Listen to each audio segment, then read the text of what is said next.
बिस्मिल्लाहिर्रहमानिर्रहीम अस्सलाम वालेकुम। मैं हूं आपका अपना होस्ट अशफाक नियाजी और आप देख रहे हैं K92 न्यूज़। सबसे पहले अहम खबरें।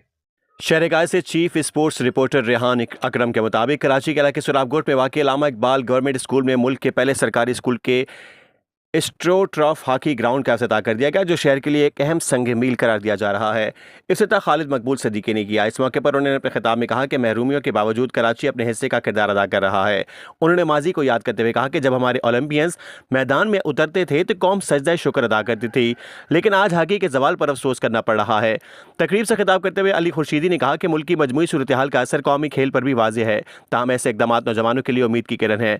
इस मौके पर आदिल अस्करी ने बताया कि 8 माह के मुख्तसर अरसे में कराची हॉकी एसोसिएशन और निजी शोबे के ताउन से न सिर्फ जदीद स्ट्रोट्रॉफ हॉकी ग्राउंड तैयार किया गया है, बल्कि स्कूल में फिजिक्स और केमिस्ट्री के जदीद लेबॉर्ट्रीज भी कायम की गई हैं, जिससे तलबा को तालीम और खेल दोनों शोबों में बेहतर मौके मैसर आएंगे।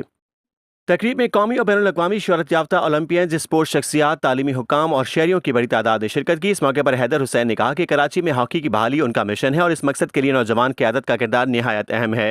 ये इक़दाम न सिर्फ खेलों के फ़रोग़ की जानिब एक अहम पेशरफ्त है, बल्कि इससे यह भी साबित होता है कि अगर इरादा मजबूत हो तो महदूद वसाइल में भी बड़े मनसूबे मुकम्मल किए जा सकते हैं।